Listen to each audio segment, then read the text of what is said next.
One of the numbers that you should be aware of today is that a packet of cigarettes will now cost you R1.39 more, while the price of beer and sparkling wine, those prices have also gone up. Finance Minister Tito Mboweni delivering the 2021 budget speech this afternoon with all the pandemic considerations as well. The adjustments to personal income tax, which may result in a 5% relief for some, are likely to make headlines throughout the course of this broadcast. For more on this then, let's go straight to Parliament where that presentation has just been delivered.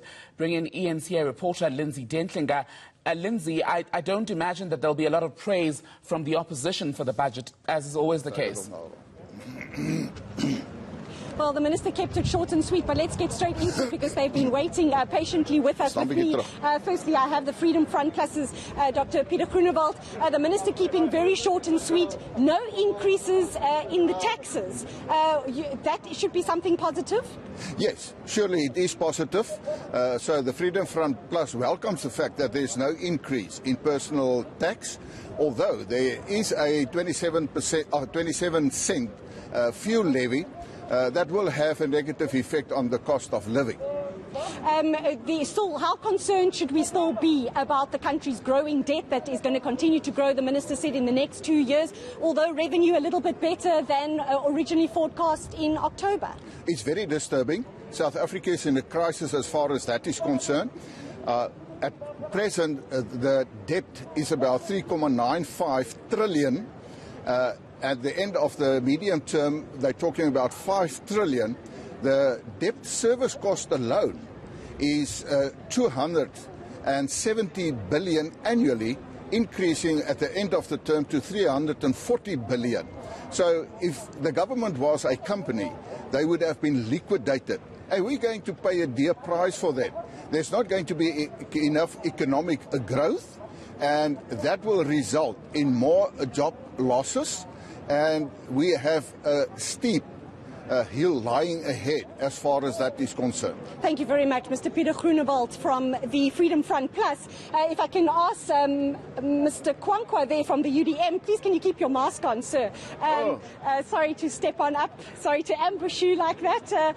Your party's views on that very short budget speech from the Minister? It's an uninspiring budget speech at the time when South Africa needs inspiration and a clear program of action from government. Why do we say that?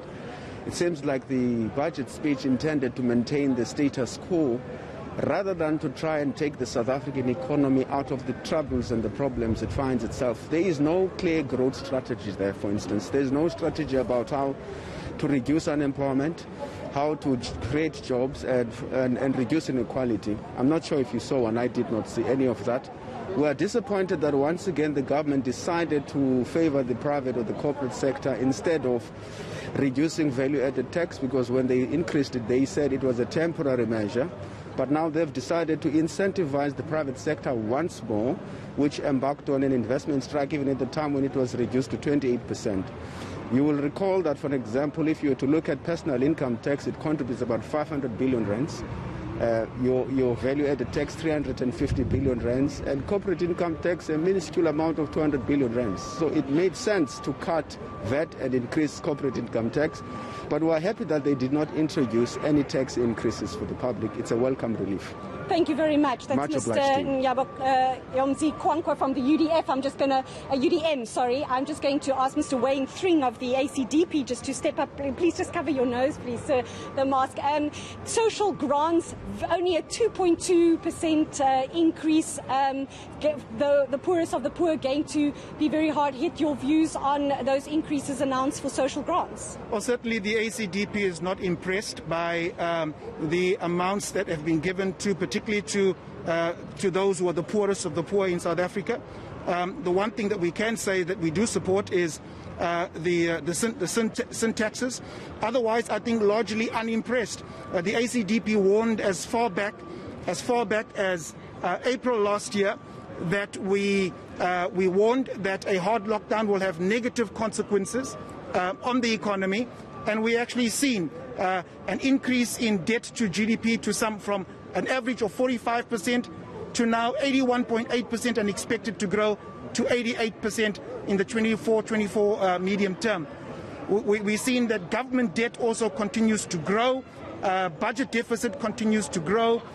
We have a current deficit of some 500 billion rand. This has to be serviced. It is the largest, the deficit or the debt government has is the second largest cost to our budget.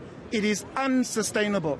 And so government has to look at structural economic reforms, reforms that look at growing the economy, making South Africa competitive again. And this budget does not do it. Thank you very much, Mr. Tring. I'm just going to quickly nab Jordan Hill-Lewis here of the DA. Jordan, the DA didn't want to hear the minister announce new taxes, and he hasn't. Surely you should be satisfied with that?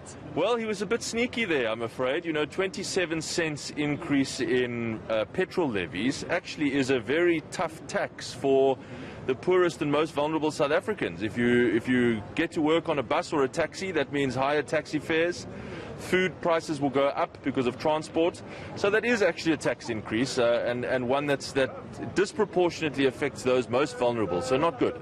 Your party's been very critical about the vaccine rollout and the money being spent. We hear today that the contingency budget is being more than doubled to make provision for that 10 billion rand set aside for vaccines. Your view on that? Well, if you look at the detail in the bigger budget book, there's 4.5 billion set aside for this year. And the spending goes over the next 3 years, which means that not only next year, but the year after that, we'll still be buying vaccines. I think that is too slow. What we would have liked to have seen is that expenditure front-loaded, in other words, concentrated in this year, so that we can actually get as many people as vaccinated as quickly as possible. It looks, unfortunately, like that's not going to happen. Just lastly, Jordan, the public service wage bill, your party's also been very vociferous over the last 2 years wanting to see the cuts. The minister hasn't really given us much details to how he's going to achieve this. Well, the detail again, there's a huge cut, 300 billion rand cuts in the budget book, in the more detailed presentation. But you're right that he doesn't say how that's going to happen. And it's a bit of a hope and a prayer, I'm afraid. It's based entirely on can the government get the agreement from the public sector trade unions. That's a big if, a very big if.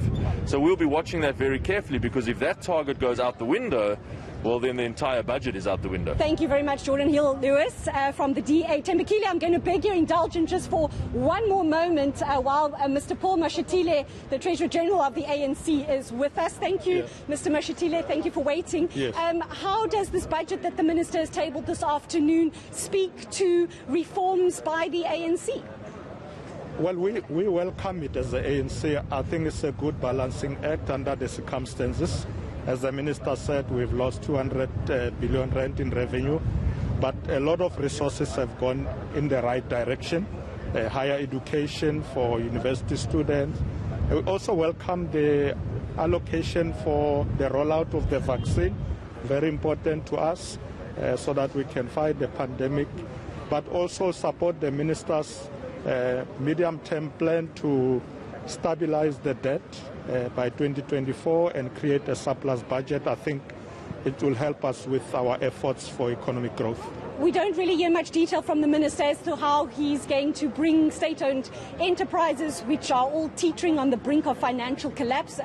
We should be satisfied that there are no bailouts this afternoon except for the Land Bank. What is the plan for sorting out these SOEs?